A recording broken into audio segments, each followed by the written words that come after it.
Oke, Assalamualaikum warahmatullahi wabarakatuh. Salam kebajikan, Om Swastiastu, Namo Buddhaya, Salam Pancasila. Selamat siang. Hari ini kita ketemu lagi di Psikologi Belajar pertemuan keempat. Materinya adalah Operant Conditioning Theory ya. Kemarin kita udah belajar Classical Conditioning Theory, sekarang kita akan belajar Operant Conditioning Theory. Ini materinya. Ya, pertama kita akan ngomongin Skinner dan teorinya, Skinner box, jenis-jenis operant conditioning, prinsip-prinsipnya, serta law of effect. Kita pertama membahas tentang Skinner dulu ya. Siapa sih kemarin? Skinner itu kemarin kita udah bahas tentang Ivan Pavlov. Sekarang kita bahas tentang Skinner ya. Kalau saya ngelihat fotonya Skinner ini, saya inget tikusnya Animaniacs. Kalau nggak salah ada, jadi Skinner tuh emang khas gitu, rambutnya kayak mencuat gitu ya ke samping gitu. Dan memang tentang tikus gitu ya, si Animaniacs itu yang The Pinky and the Brain. Kalian tahu nggak sih? Itu bukan zaman kalian ya. Jadi B.F. Skinner panjangnya Frederick Skinner. Dia lahir di Pennsylvania, Amerika, tahun 1904. Ya, sudah lebih dari 100 tahun yang lalu.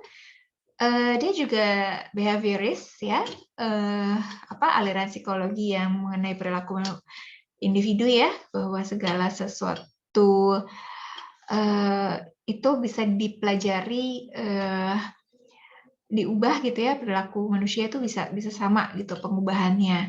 Cuman jadi itu sangat dipengaruhi oleh Pavlov, dan kemarin kita juga belajar tentang Watson ya. Watson yang ingat yang yang bayi itu ya, yang anak bayi itu yang sampai takut sama Santa Claus ya.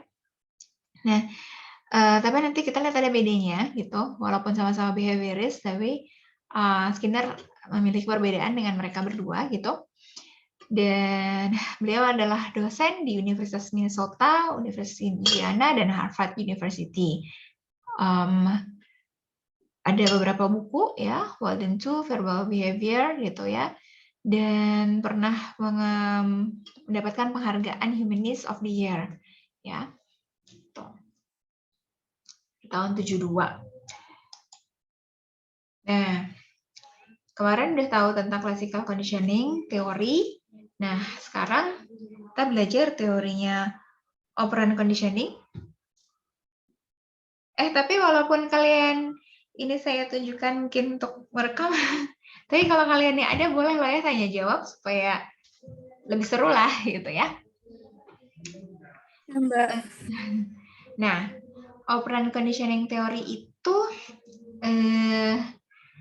perilaku akan muncul atau tidak muncul itu tergantung akibat dari perilakunya, atau kita sebutnya konsekuensi dari perilakunya ya.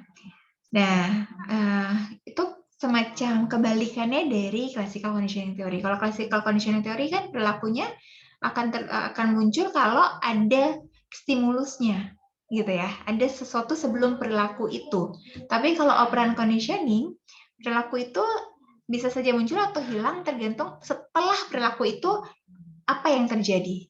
Individu itu akan mendapatkan apa setelah dia melakukan suatu perilaku gitu ya.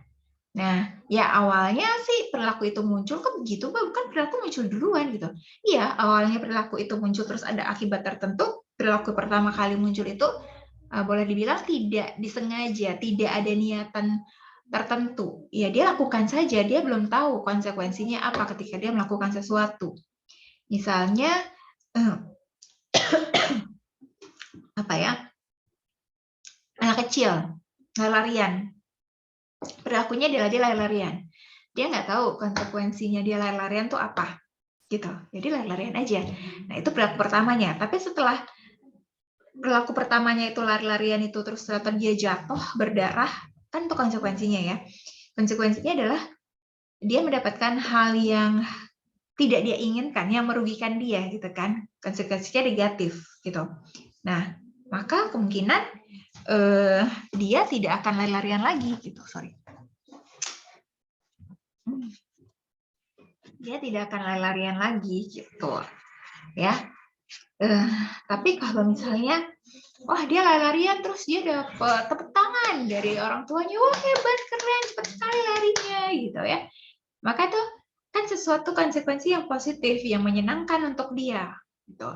Maka bisa saja dia akan lari-larian lagi. Tadi diketawain kan menyenangkan tuh. Maksudnya diketawain dia happy gitu, bukan diketawain yang dia jadi malu gitu, tapi sesuatu yang menyenangkan untuk dia, maka itu akan membuat perilaku itu muncul kembali.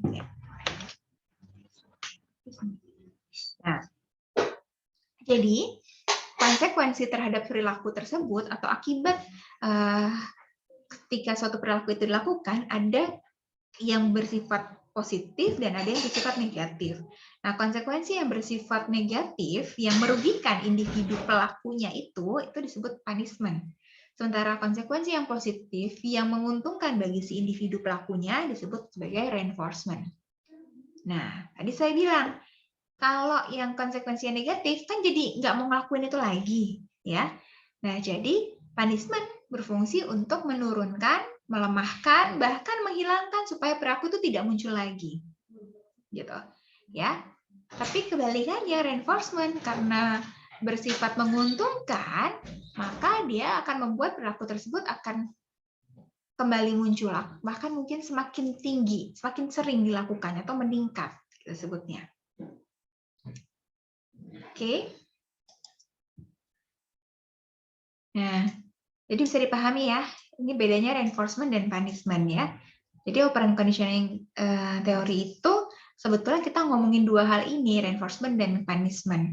Kalau kita pengen suatu perilaku muncul atau suatu perilaku meningkat dari seseorang, misalnya saya pengen kalian itu hadir semua, saya pengen kalian itu waktu di kelas aktif gitu ya, ngomong kayak gitu kan, itu sesuatu yang positif kan, misalnya sesuatu perilaku yang saya inginkan gitu ya. Maka ketika saya ketika kalian untuk membuat kalian jadi melakukan sesuatu yang saya inginkan, misalnya kalian aktif terlibat di kelas gitu ya, atau kalian on cam, maka saya harus memberikan sesuatu yang menarik untuk memicu kalian nanti akan melakukan itu lagi gitu kan. Misalnya apa? Wah, yang on cam sekarang semuanya dapat A gitu ya. Wah, semuanya langsung on cam kayak gitu. Nah, sesuatu yang menyenangkan buat kalian ya, stimulus yang menyenangkan gitu. Atau yang jawab pertanyaan dapat tambahan nilai kayak gitu. Oh, baru pada mau jawab pertanyaan gitu. Ya. Nah, tuh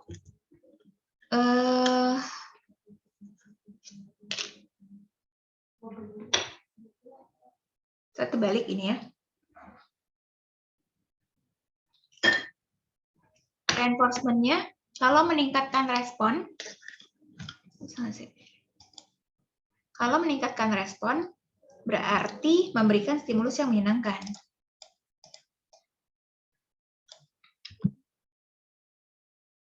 Nggak mau. Oh. Nggak mau ya. Bentar ya nanti.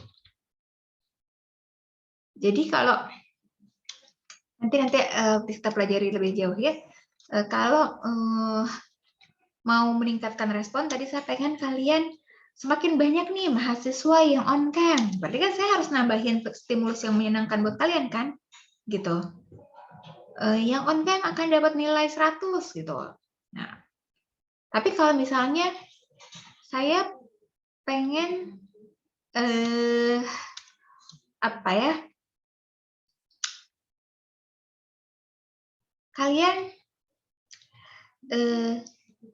yang gampang gini, saya pengen kan yang dilakukan oleh pemerintah ya, saya pengen kalian bayar pajak gitu ya, pemerintah kan gitu ya. Nah, orang-orang tuh pada nggak mau bayar pajak, kenapa? Karena numpuk pajak-pajak yang sebelumnya gitu kan. Nah, maka jadi mau bayar pajak yang sekarang harus bayar pajak yang kemarin-kemarin dulu kan, tidak menyenangkan ya buat dia ya, stimulus yang tidak menyenangkan, sesuatu yang tidak menyenangkan, jadi banyak dong yang harus dia bayar. Nah, maka pemerintah melakukan apa tuh? Kok saya lupa istilahnya? penghapusan utang pajaknya. Jadi ya udah ya nggak apa-apa, bayar aja yang sekarang.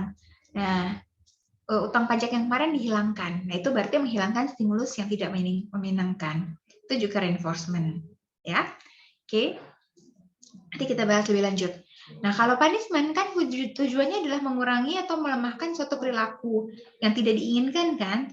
Nah, kalau kalian berisik nih gitu ya, wah semuanya pada ngomong kan tidak menyenangkan dong. Semuanya di unmute semua tuh recordnya, suaranya. Saya bisa dengar mungkin ada adik kamu lagi nangis, tetangga kamu lagi berantem, suara kamu lagi di mobil berisik, ada suara kucing kayak gitu, wah semuanya berisik nih gitu kan. Itu kan bikin saya, gimana nih ya gitu kan. Akhirnya saya nggak pengen perilaku itu ada, saya harus kurangi perilaku tersebut dari kalian gitu kan. Maka dengan cara yang berisik saya hukum ya, gitu. Saya yang berisik langsung saya remove ya dari Zoom ini, gitu kan. Sesuatu yang tidak menyenangkan buat kalian ya. Atau yang berisik nggak lulus ya, gitu. Nah, itu punishment, ya. Atau misalnya mengambil stimulus yang menyenangkan. Tadi kan memberikan stimulus yang tidak menyenangkan kan, dihukum kan tidak menyenangkan. Atau mengambil stimulus yang menyenangkan gimana? Oh, yang berisik tadinya yang dapatnya udah nilainya udah A, jadi C ya, kan berkurang tuh nilai kalian. Itu kan mengambil stimulus yang menyenangkan untuk kalian. Apa yang biasanya dilakukan oleh orang tua kalian? Kalau nggak lulus, ada mata kuliah yang nggak lulus, uang jajannya dikurangin ya. Nah, uang jajan dikurangin itu mengambil stimulus yang menyenangkan. Gitu. Ya. Oke, bingung nggak? Kalau bingung tenang, nanti kita akan bahas lebih lanjut ya. Nah, ini kita lihat bedanya Pavlov dan Skinner.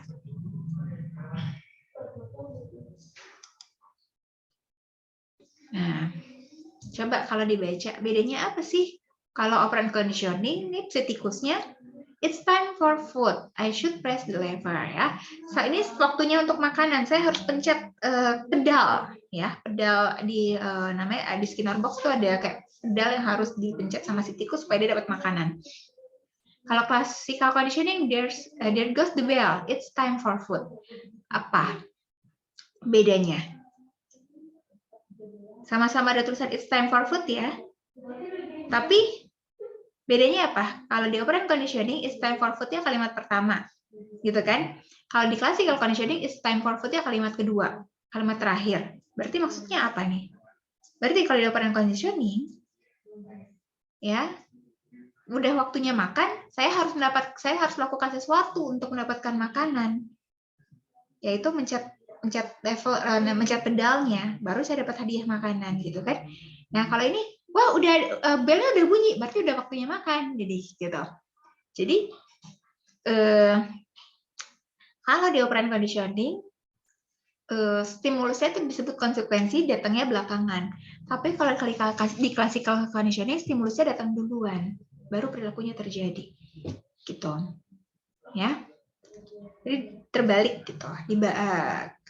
Bukan terbalik ya. Operant dan classical conditioning itu memandang si perilaku dari arah yang berbeda, ya, kebalikan gitu. Salah satu bedanya. Terus ada perbedaan-perbedaan lain, ya. Classical conditioning nature of respon naturalnya involuntary, tidak disengaja gitu ya, refleks aja gitu. Tapi kalau operant conditioning voluntary, biasa terjadi. Tapi bisa juga sih dua-duanya, ada yang voluntary, ada yang involuntary. Waktu untuk stimulusnya. Nah, tadi kan kalau waktu untuk stimulusnya classical conditioning sebelum respon itu terjadi, sebelum perilaku itu terjadi. Tapi kalau operant conditioning setelah perilakunya terjadi. Kebalikannya, timing of response. Berarti kalau classical conditioning stimulus baru respon, nah maka responnya kan kedua nih, berarti timing of responnya setelah stimulus kan. Jadi kalau classical conditioning stimulus dulu baru respon, operant conditioning kebalikannya, respon dulu baru stimulus. Oke gitu. Jadi kalau classical conditioning Karena ya dia nunggu bel doang, dia nggak ngapa-ngapain kan tadi yang anjing tadi, maka disebutnya pembelajarnya pasif. Sementara kalau operan conditioning, dia kan harus melakukan sesuatu untuk dapat makanan. Dia mencet pedalnya, maka pembelajarnya aktif. Gitu. Oke. Nah, ini beberapa perbedaan lagi. Tadi respon sudah ya. Terus acquisition, kalau kita kan nyebutnya, kalau di classical conditioning kan apa namanya, conditional stimulus, non unconditional stimulus. Jadi conditional stimulus itu bisa kayak unconditional stimulus kan, tergantung setelah di pair kan, setelah di pair dengan unconditional stimulus itu di pairing atau disambungkan dengan unconditional stimulus kan, kayak gitu. Nah, kalau operan conditioning, pairingnya adalah dengan konsekuensi positif atau konsekuensi negatif gitu. Nah, kemarin kita juga udah belajar classical conditioning itu bisa punah, bisa hilang kalau condition responnya gimana caranya menghilang? Condition responnya akan berkurang ketika condition stimulus lama-kelamaan cuma sendiri adanya. Kayak si bel yang buat yang anjing itu.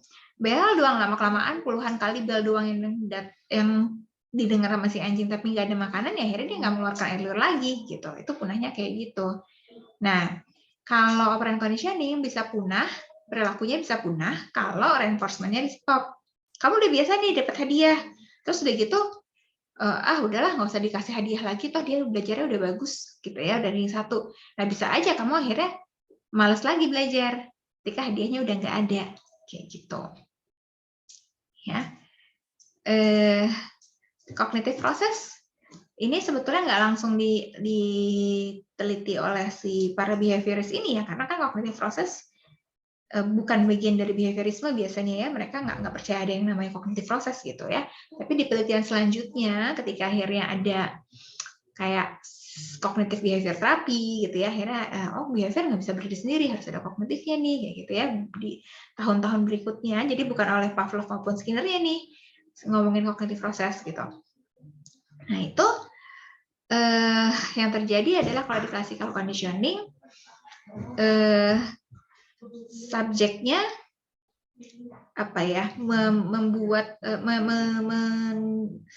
berusaha semacam membuat ekspektasi bahwa si conditional stimulusnya, sinyal conditional stimulusnya itu akan terjadi,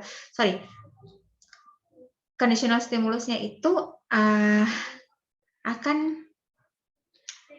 tiba bersamaan dengan unconditional stimulus. Jadi si anjingnya semacam berharap bahwa sinyal bel itu adalah tanda makanannya datang, kayak gitu ya. Jadi dia berpikir gitu ya, maksudnya cognitive process di sini adalah individu pelakunya.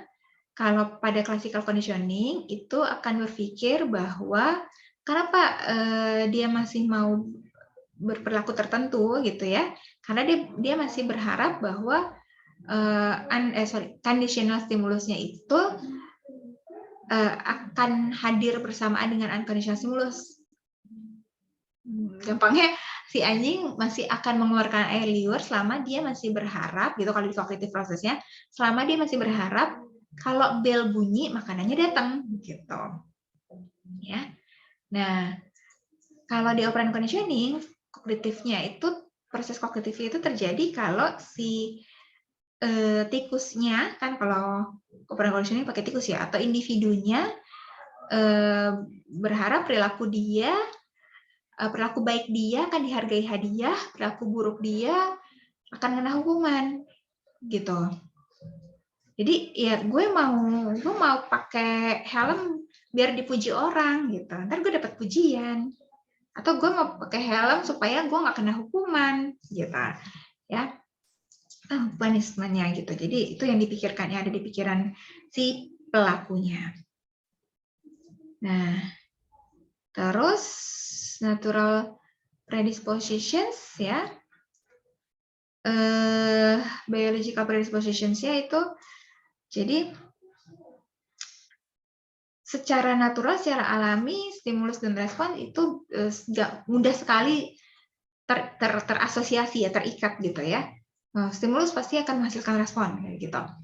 Nah, tapi kalau di operant conditioning lebih kompleks gitu, bahwa individu atau di sini organisme gitu ya akan mempelajari, karena kan aktif ya, organismenya aktif gitu, akan mempelajari perilaku-perilaku mereka yang menguntungkan mereka gitu ya, atau yang merugikan mereka. Jadi mereka kayak, oh ya, berarti gue nggak akan lakuin ini lagi deh. Oh, gue melakukan ini lagi deh, kayak gitu. Ya, kira-kira perbedaannya gitu. Ini kalian wajar masih bingung karena belum terlalu paham definisinya ya. Ini di awal saya kasih itu dulu karena pengenalan antara antara Skinner dan membandingkannya dengan Pavlov. Kemudian ini Skinner box, ya. Kita di psikologi UP ada sebetulnya Skinner box, cuman kayaknya alatnya masih rusak, jadi belum bisa kita gunakan.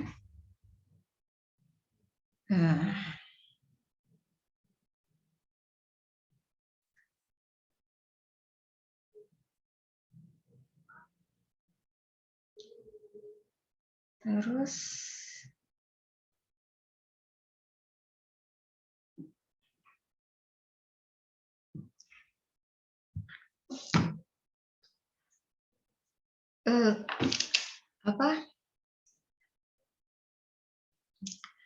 jadi Skinner box ini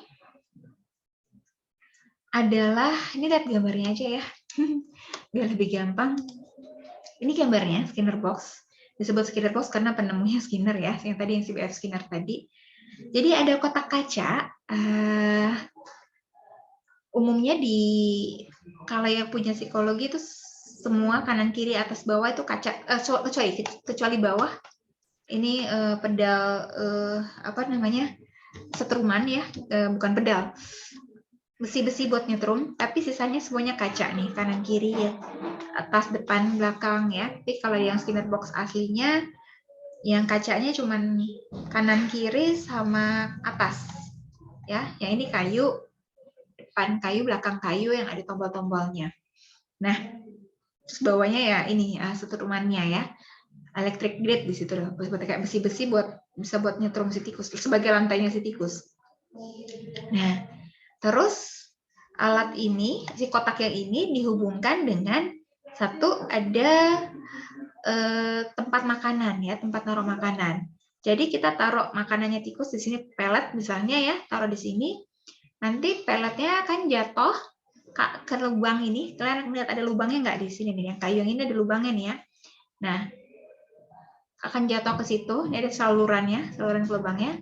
Ya, kalau si tikus mencet tombol biru. Si tikus mencet pedal ini, lever ini, ya, nurunin ke bawah, gitu. Ya. Nah, terus kita juga punya ini ada shock generator, ada kabel ya di sini. Nah, ini nyambung sama tombol yang akan kita pencet. Ya, kita bisa nyetrum si tikus, ya. Nah, terus di sini ada tambahan speaker, signal cahaya lampu ya, yang merah biru, tapi nggak terlalu ngaruh, nggak apa-apa sih, nggak terlalu ngaruh sama penelitiannya si Skinner sebetulnya ya, sama yang akan kita lakukan juga nggak terlalu ngaruh sih. Terus ada lubang-lubang udara buat si tikusnya, ya. Nah, sebetulnya speaker dan lampu itu ya kalau kita mau memodifikasi perilaku tikusnya mau apa sih gitu. Nah, kalau saya pada penelitiannya gitu, kalau saya mau melakukan eksperimen bisa sama mahasiswa, saya tetapkan dulu. Oke, kita sudah punya tikus ya di kotak ini, gitu ya. Tikus sudah dimasukin ke dalam kotak. Yang perilaku yang pengen kita munculkan dari si tikus apa, atau ditingkatkan gitu ya, perilaku yang ditingkatkan dari si tikus, dan perilaku yang dihilangkan atau minimal dikurangi dari si tikus apa, gitu. Oke, ya perilaku yang ditingkatkan berarti kan perilaku yang kita anggap positif dari si tikus. Apa? Oh, dia bisa mencet pedalnya supaya makanannya bisa nyampe gitu kan. Oke, jadi setiap pedalnya dipencet, makanan sebagai reinforcement atau hadiah akan masuk ke dia, akan dia dapetin gitu. Oke. Terus perilaku buruknya apa? Perilaku yang merugikan apa ya? Oh, tikus tuh suka garuk-garuk kaca. Skinner box-nya kan ngerusak si kaca dong, baret dong ya. Yaudah, setiap dia ngegaruk kacanya, kita pencet tombol setrumnya. Terus dia kesetrum di kakinya itu. Nah, oke, kita tetapkan dulu itu. Nah, terus baru kita tungguin deh, dia melakukan itu enggak?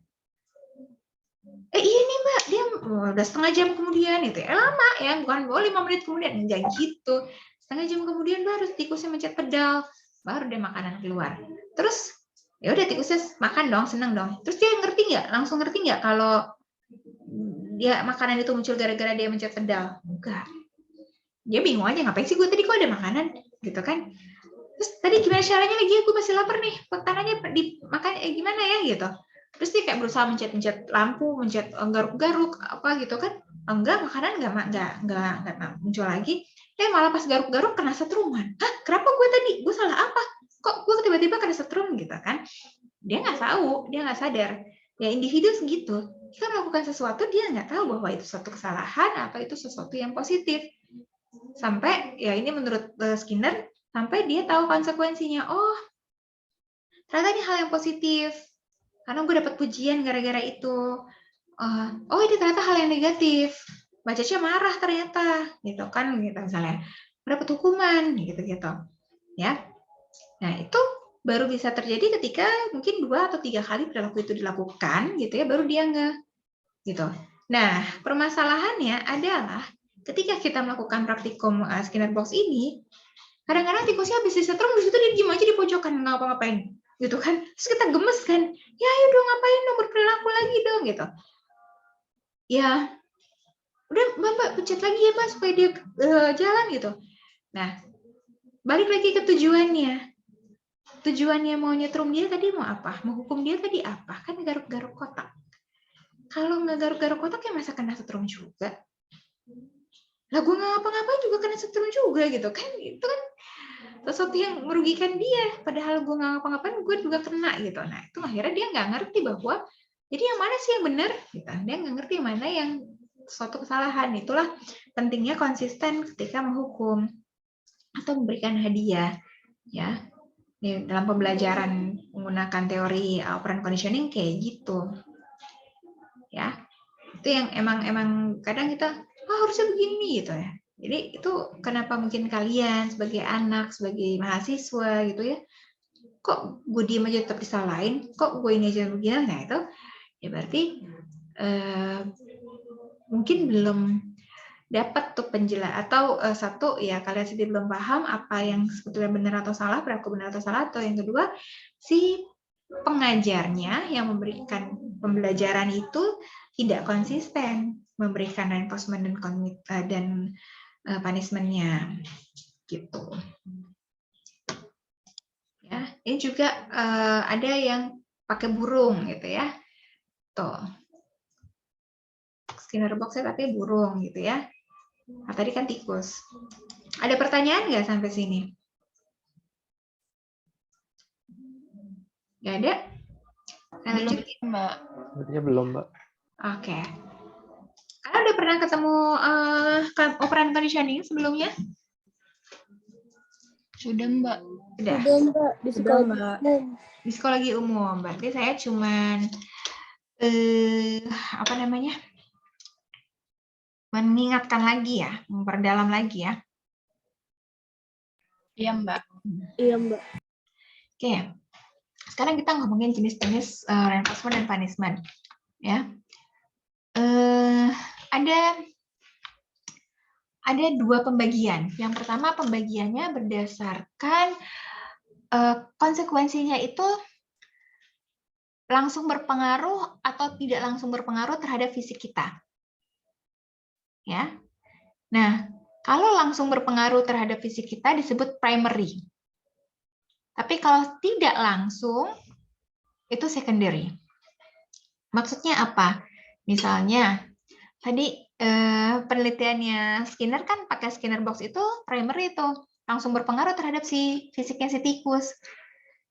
Primary reinforcement yaitu reinforcementnya langsung berpengaruh terhadap fisiknya tikus. Apa? Dia kenyang, dapat makanan, gitu, ya. Jadi langsung akhirnya karena langsung berpengaruh terhadap fisik, berarti akan semakin cepat tuh untuk memperkuat perilakunya si tikus itu. Nah, terus tadi setruman kan langsung kena kakinya kelojotan gitu ya, sakit gitu, disetrum gitu kan. Nah, itu berarti primary punishment. Ya. Gara-gara langsung sakit si fisiknya biasanya lebih gampang tuh menghilangkan atau melemahkan suatu perilaku yang tidak kita inginkan. Betul. Ya. Jadi gampangnya primary reinforcement itu contohnya biasanya makanan ya. Makanan kalau minuman, terus kalau mungkin untuk hewan-hewan tertentu dapat cahaya justru di tempat gelap, akhirnya wah anget nih gitu ya, dapat cahaya gitu. Atau misalnya ya pakaian tebal gitu yang dia wah dapat hadiah berupa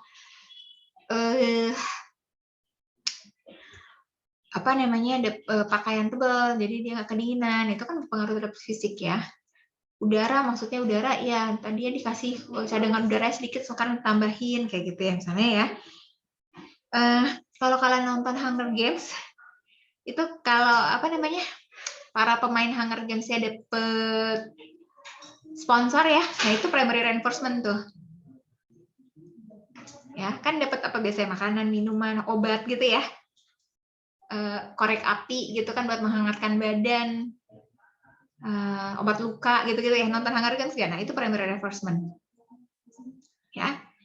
Nah, dulu saya suka ngasih saya bikin tebak-tebak saya bikin lomba cerdas cermat gitu di kelas.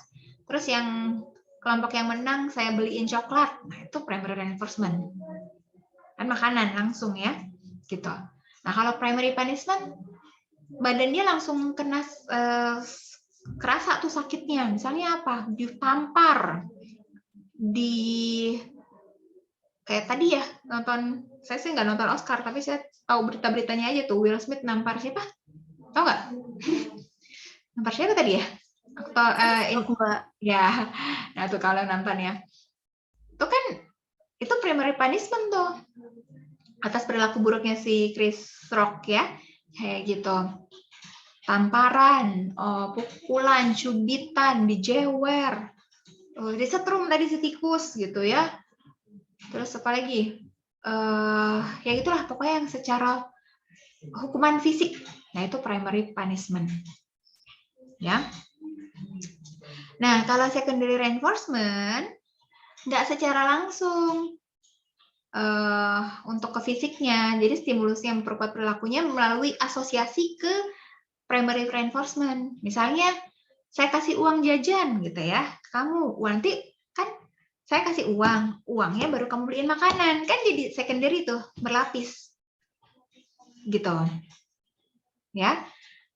Pujian kan juga nggak langsung berperilaku ke fisik. Gara-gara pujian senang, terus senang itu ada setelah menerima pujian kamu merasa senang, misalkan senang itu ada hormon endorfin misalnya kayak gitu. Hormon endorfin itu meningkatkan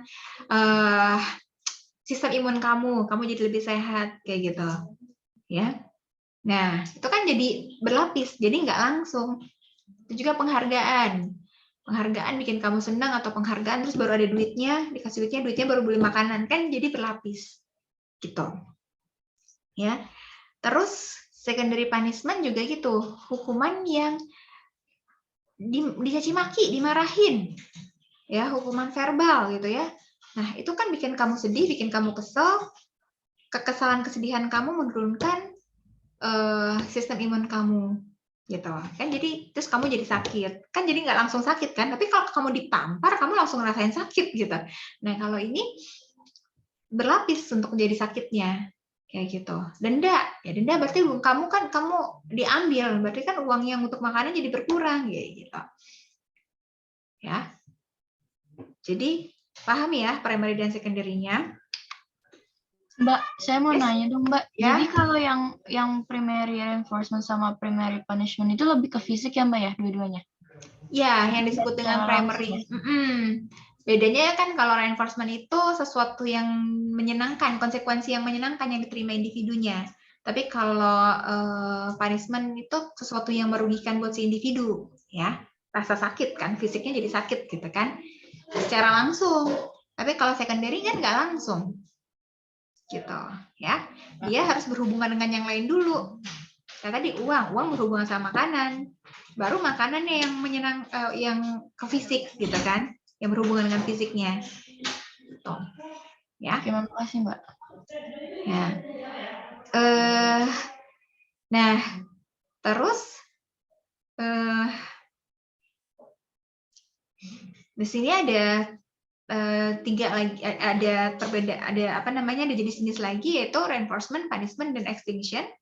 Ya. Nah, ini terkait dengan jenis reinforcement dan punishment yang berikutnya, yaitu positif dan negatif reinforcement, positif dan negatif punishment.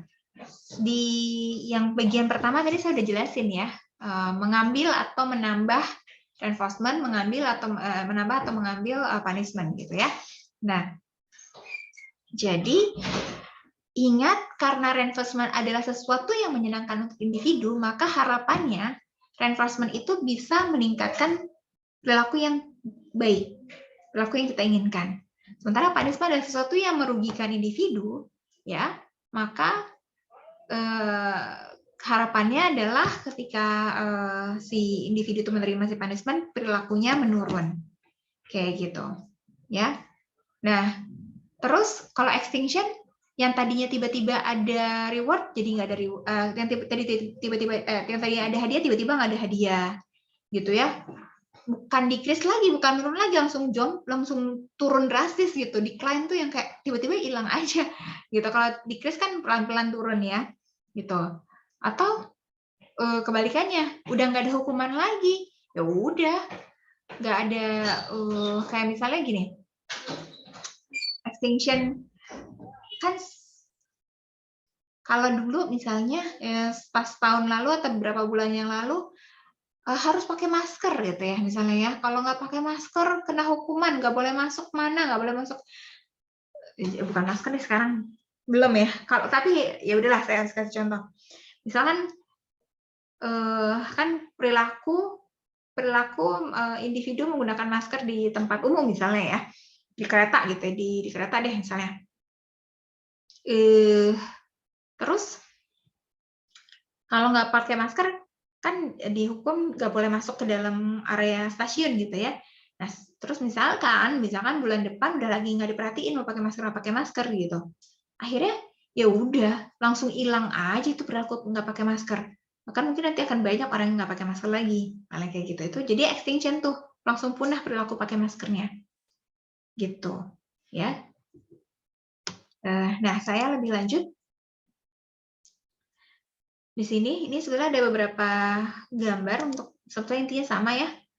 Gambar yang ini, gambar yang ini, gambar yang ini, ya, gambar yang ini. 4 nih saya berusaha, ya, 5 tuh ya. Intinya sama ya, saya berusaha menjelaskan sebanyak contohnya. Jadi gini, jadi saya sebutin. Yang perlu diperhatikan adalah, sekali lagi, reinforcement diberikan untuk meningkatkan suatu perilaku yang kita inginkan. Perilaku positif dong yang kita inginkan ya. Nah, punishment diberikan untuk mengurangi atau menghilangkan perilaku yang tidak kita inginkan. Perilaku negatif ya, pada si individu itu. Ya. Nah,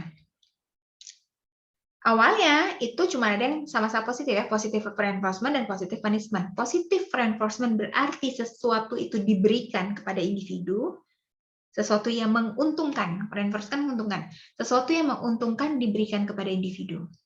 Positive punishment, sesuatu yang merugikan diberikan pada individu. Jadi, positif itu berarti artinya sama-sama diberikan. Oke. Terus kalau negatif berarti diambil. negative reinforcement, dan negative punishment. Nah, hati-hati untuk yang negatif. Suka kebolak-balik. Ingat sekali lagi, tujuan reinforcement adalah membuat individunya berperilaku baik. Gitu. Ya. Nih.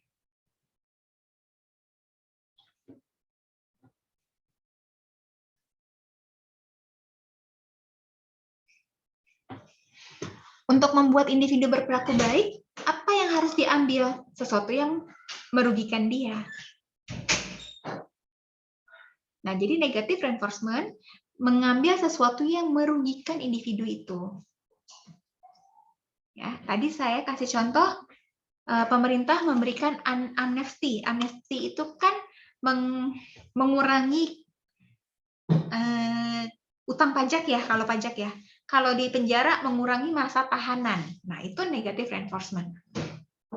Masa tahanan 10 tahun, dikurangin 2 tahun.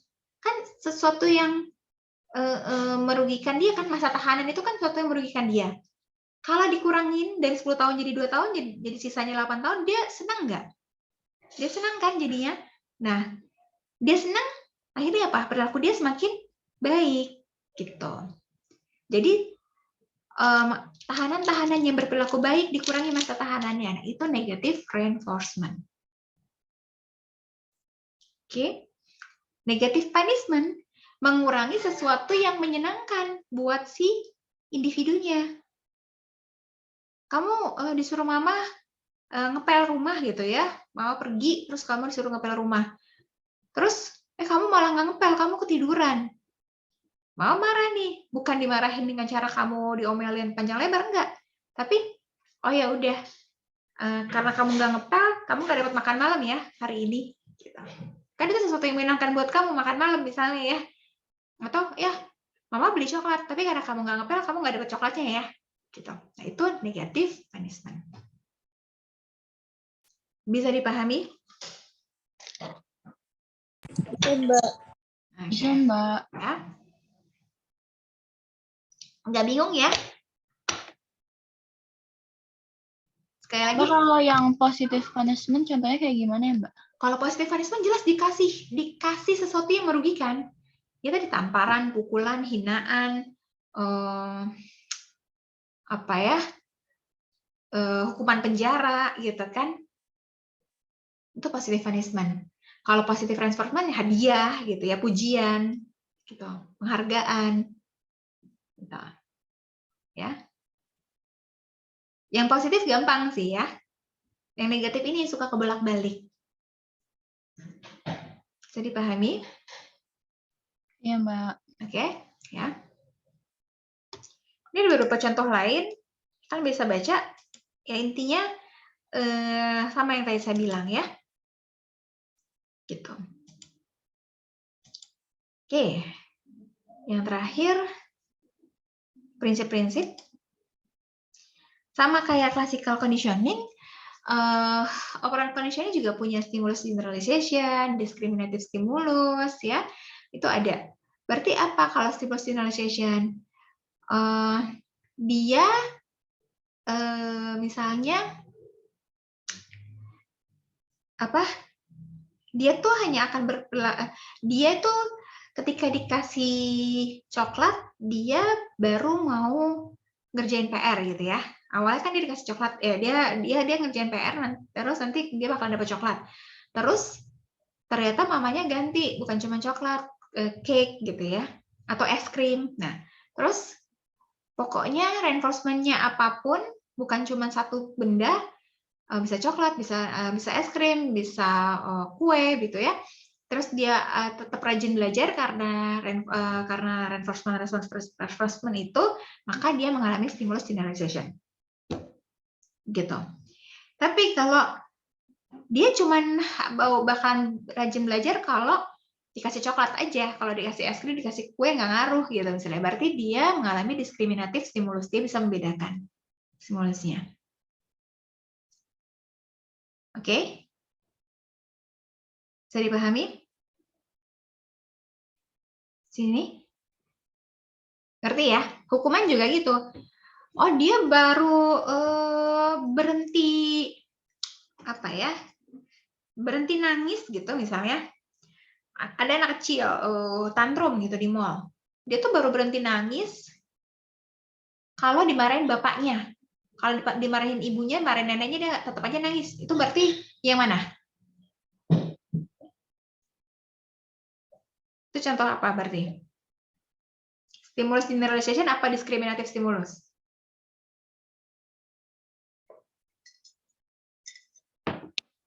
Ayo. Kelas B.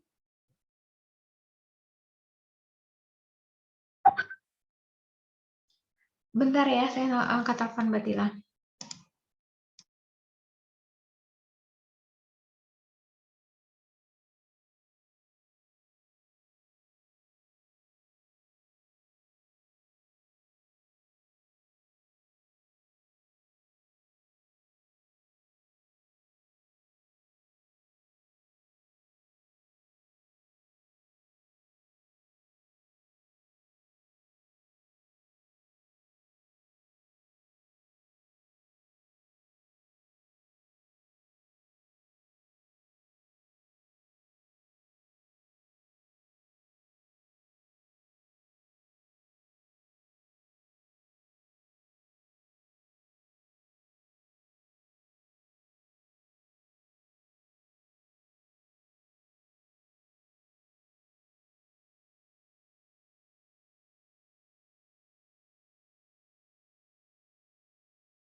Halo, sorry ya lama.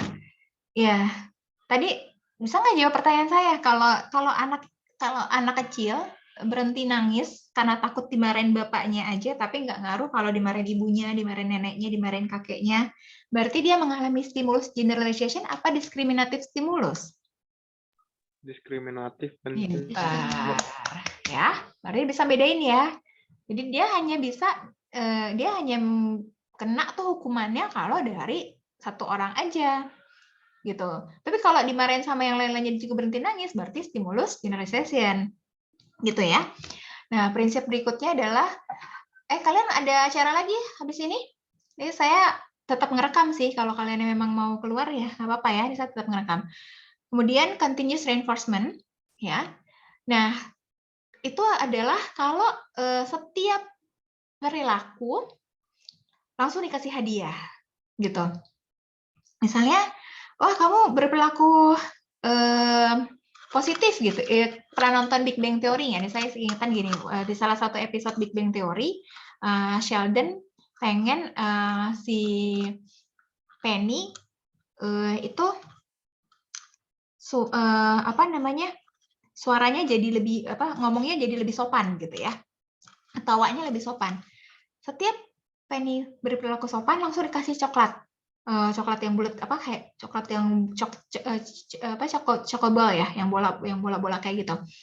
Terus di saat pokoknya di waktu yang masih di jam yang sama gitu, setiap Penny gitu lagi dikasih langsung nih. Jadi itu continuous reinforcement. Setiap kamu menjawab langsung saya tepuk tangan, langsung saya kasih hadiah, langsung saya kasih nilai, terus bernyambung terus-terusan. Nah itu continuous reinforcement, gitu, ya. Jadi itu responnya diperkuat, gitu ya. Setiap muncul diperkuat, ditambahin lagi reinforcementnya, kayak gitu. Nah itu continuous reinforcement. Kebalikannya adalah partial reinforcement.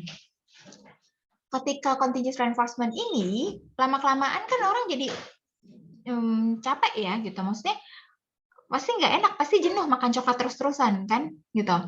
Si Penny udah enak nih, udah malas nih dikasih fun, dia akhirnya ya udah balik lagi perilakunya. Nah kekurangannya continuous reinforcement gitu, kamu beberapa kali dikasih tepuk tangan atau dipuji, lama-kelamaan udah biasa tuh pujian tepuk tangan kayak gitu. Nah itu kekurangan continuous reinforcement kayak gitu. Maka ada yang namanya partial reinforcement. Hanya beberapa respon aja. Misalnya, kamu nggak setiap kamu jawab terus saya puji. Kalau jawabannya jawaban paling bagus aja yang saya puji, jadi parsial, hanya yang tertentu aja. Atau kalau kamu udah jawab 10 kali baru saya puji. Kalau kamu jawab 1 kali, 2 kali, 3 kali mah nggak saya puji kayak gitu. Di kelipatan 10, misalnya 10 kali kamu jawab, saya puji, 20 kali baru puji lagi kayak gitu. Saya kasih hadiah kayak gitu. Ya, atau mama kamu misalnya ngasih, kalau setiap semester mama kamu ngasih hadiah ketika kamu dapat nilai bagus gitu, itu continuous reinforcement. Ya, dapat nilai A setiap semester atau IP-nya di atas 3,6 setiap semester, mama kamu kasih hadiah, itu continuous reinforcement. Tapi kalau tiap tahun, misalnya nggak setiap semester, jadi setiap tahun aja, semester ganjil enggak, nanti pas semester genap baru dikasih, nah itu berarti partial reinforcement. Atau kalau naiknya signifikan aja IPK-nya, naik 0,3 gitu, baru dikasih hadiah. Kalau cuma naik 0,002 gitu, kecil tuh nggak usah dikasih hadiah gitu. Bisa bedanya ya, continuous dan partial reinforcement. Nah, kemudian shaping ini setelah itu gitu, setelah respon itu terbentuk gitu ya. Shaping itu jadi pembentukan respon setelah pemberian reinforcement ini berkali-kali, ya, beberapa tahap gitu kan. Tapi pelan-pelan satu-satu. Misalnya kita yang namanya shaping itu bukan satu tujuan, bukan satu aja nih tujuannya supaya kamu dapat nilai bagus, tapi lebih dari itu, kamu dapat nilai bagus, berorganisasi, berprestasi, berperilaku baik dan lain-lain gitu ya. Nah, semua perilaku baik terbentuk. Nah, itu shaping. Misalnya, kalau di sini contohnya membentuk perilaku menyikat gigi, gitu ya. Nah, itu kan ada tahapan-tahapannya. Menyikat gigi yang benar itu gimana? Satu, misalnya dia ambil sikat giginya pakai tangan kanan. Terus yang kedua, dia olesin odolnya, pasta giginya rata, gitu ya. 3, dia arahkan gimana dulu, kanan dulu, apa kiri, atas dulu, bawah dulu, kayak gitu. Sampai, wah, semuanya benar-benar terbentuk. Jadi setiap dia ngambil pakai tangan kanan, dapat hadiah. Olesin rata, dapat hadiah. Sampai semua tahapan terbentuk dengan baik. Itu shaping. Gitu. Ya. Apalagi ya contoh shaping. Misalnya, banyak sih. Ini biasanya mendidik anak ya, gitu.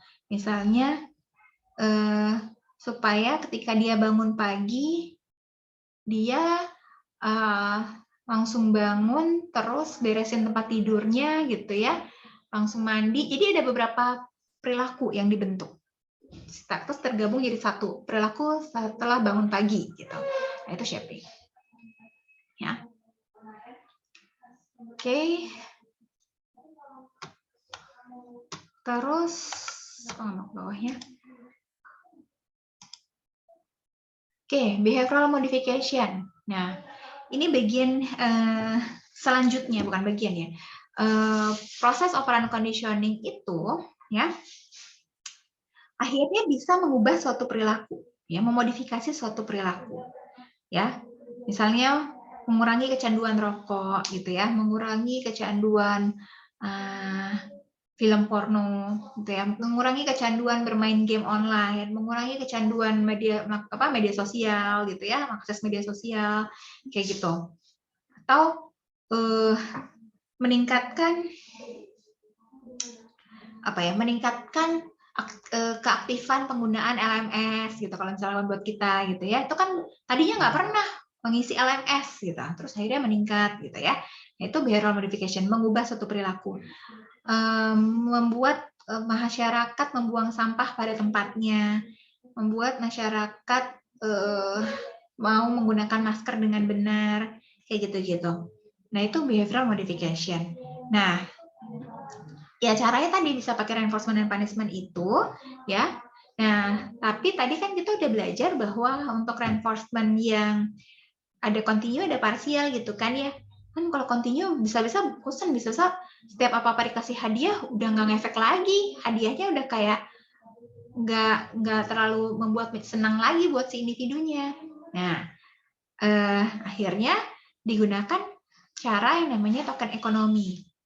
Token ekonomi itu jadi kayak kita nggak dapat hadiahnya secara langsung, tapi kita semacam dikasih apa ya, poin atau koin, kalau di sini bintang gitu ya, untuk meningkatkan perilaku belajar. Kalian tahu kan ibu-ibu kalau belanja di hypermart gitu misalnya, gimana caranya dia supaya dapat hadiah panci? Tahu nggak gimana caranya? Dapat panci, dapat pisau gitu, satu set. Tahu nggak? Pernah tahu nggak? Gimana caranya?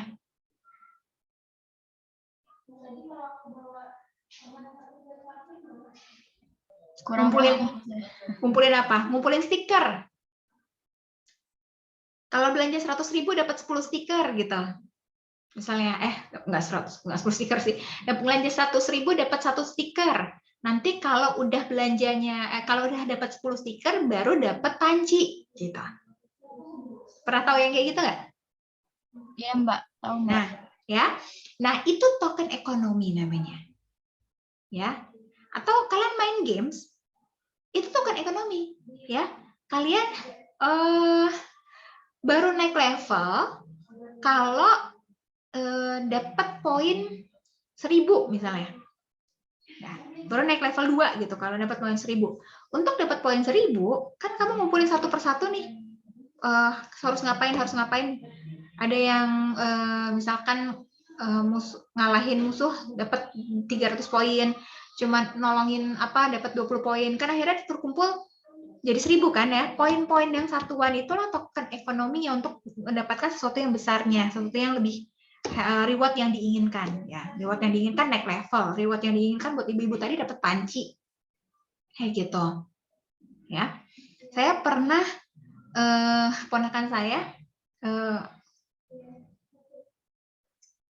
waktu dia umur 5 tahun umur 5 tahun, saya bikinin dari karton gambar rumah, bikin gambar rumah gitu ya, terus ada foto dia gitu, ada foto mama papanya gitu ya, terus ada kotak-kotak isinya hari gitu ya, Senin, Selasa, Rabu, Kamis, Jumat, Sabtu, Minggu gitu kan, terus ada aktivitasnya gitu ya, saya bikinin kayak gambar gitu, aktivitasnya dia makan, dia sholat, dia belajar, dia mandi kayak gitu-gitu ya. Nah, kalau dia belajar dapat 1 stiker, terus saya kasih stiker, saya beliin stiker. Dia belajar dapat 1 stiker, dia mandi dapat 1 stiker. Nah, pokoknya kalau sudah full 1 bulan, stikernya udah semua full terisi tiap harinya, nanti mamanya yang ngasih hadiah. Gitu. Itu token ekonomi. Atau apalagi, ini pas mau bulan puasa nih, dulu kalian waktu sekolah ngisi buku Ramadan nggak? Sholat taraweh gitu ya, puasa, ya, baca Quran, itu kan harus dicontreng-contreng sampai dengerin ustadznya ngomong apa ceramah, contreng-contreng gitu, terus nanti kalau semuanya sudah penuh, baru nanti dikasih misalkan dapat nilai agama gitu ya, dapat nilai agama Islam 10 misalkan, kayak gitu. Nah, itu token ekonomi.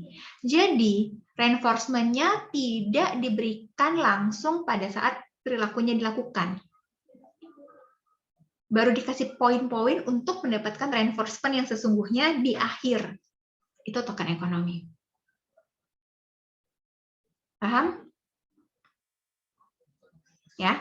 Paham, Mbak. Ya. Ini kan contoh-contohnya ya, disuruh dikasih biasanya gampang bintang nih gitu kan.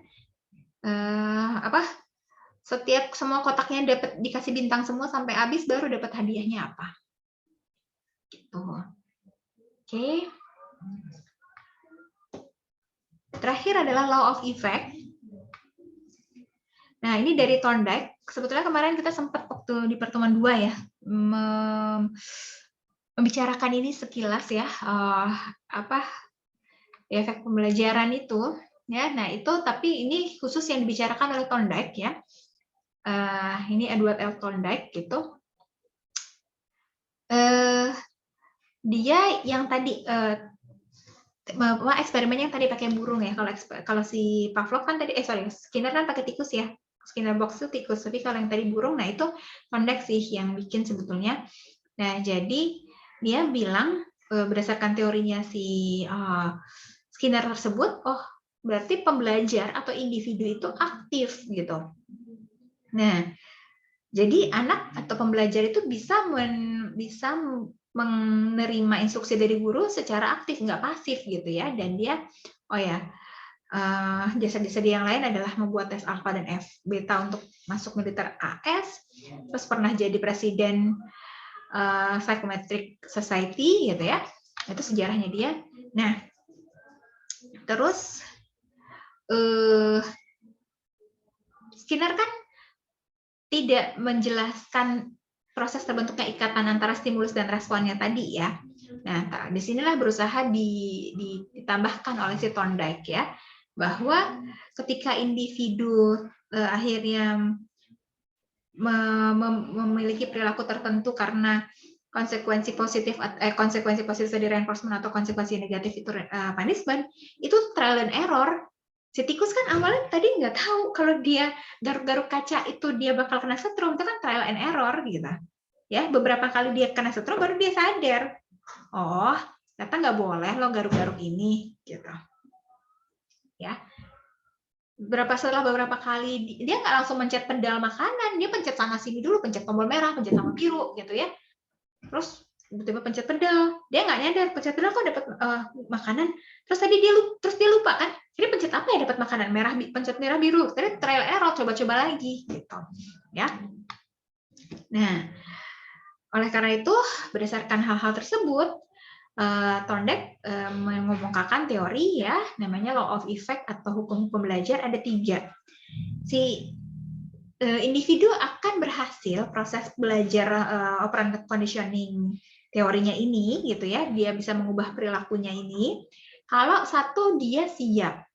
Ya, asosiasi antara stimulus dan konsekuensinya itulah kesiapan si individunya untuk belajar, law of readiness. Ya. Nah, kalau dia siap untuk mengubah perilakunya, kalau dia siap untuk mengurangi ketergantungan dia terhadap main game online gitu kan. Nah, maka maka si konsekuensi positif atau konsekuensi negatifnya akan lebih berhasil gitu ya untuk mengubah perilaku dia yang mengurangi permainan kecanduan game online itu, misalnya kayak gitu contohnya. Ya, atau kalau dia seberapa siap dia untuk belajar ya. Kan gampangnya kan kayak kamu juga gitu ya. Kamu lagi siap kan nih untuk belajar?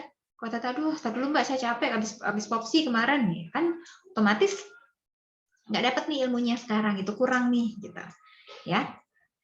Nah, maka ketika kesiapan itu muncul akan lebih bertindaknya akan lebih baik dan akan lebih puas terhadap perubahan perilaku yang dia alami gitu ya. Orang-orang sekitarnya juga, oh ini lebih cepat nih belajarnya gitu ya.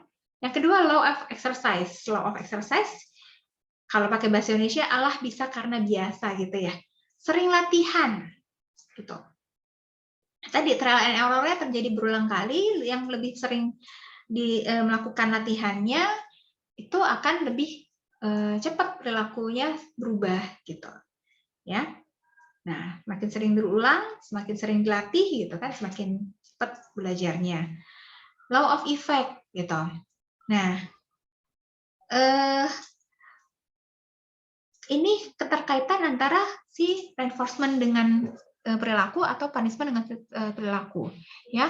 Kalau reinforcement yang lebih banyak dilakukan ya, kita lebih banyak dipuji dibanding dihukum, maka perilaku kita akan lebih cepat berubah menjadi ke arah yang ya lebih baik dibanding kamu jangan terlambat. Kamu dimarahin kamu terlambat gitu. Tapi kalau kamu nggak terlambat hari ini, pinter banget ya, kayak gitu kan, dipuji gitu. Saya senang kamu nggak terlambat hari ini, kayak gitu kan. Nah, itu akan membuat dia lebih tepat waktu dibanding dia dimarahin karena terlambat, gitu. Ya, oke. Terus, nah ini teori kaidah efek atau law of effect itu perilaku merupakan tanggapan terhadap rangsangan lingkungan. Ya, ini kesimpulannya ya. Perilaku akan diulang, diikuti hasil yang memuaskan ya. Perilaku yang baik, yang positif akan diulang ketika dia dapat reinforcement yang menyenangkan buat dia kan. Nah, perilaku tidak akan diulang kalau hasilnya konsekuensinya tidak memuaskan ya. Kalau hukuman kan perilakunya cenderung tidak akan diulang. Jadi untuk menentukan perilaku adalah konsekuensinya yang penting. Gitu. Jadi sebaiknya yang tadi saya bilang law of effect itu sebaiknya memberikan reinforcement dibandingkan punishment gitu ya kan. Sekarang juga banyak ya para kalau parenting zoom parenting itu jangan menghukum anak gitu, dilarang ya kayak gitu ya. Itu karena bukan nggak boleh ya, bukan jangan, tapi ternyata berdasarkan teori ini lebih baik memberikan reinforcement dibandingkan punishment. Oke, thank you.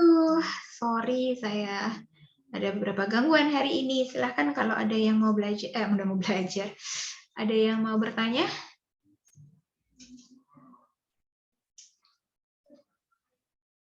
Nggak ada?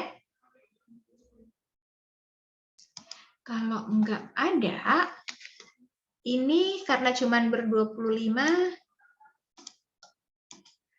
oke, saya print screen saja ya. Sorry. Untuk LMS-nya, saya belum, udah bisa belum? Ini saya kan kayaknya harus ngecek lagi deh setiap mau buka LMS itu. Kalau bisa sih, ya bisa kan diisi, tapi kalau nggak bisa ya ini saya bukain lagi kayak ini, saya cek dulu. Gitu. Kalau nggak ada, terima kasih.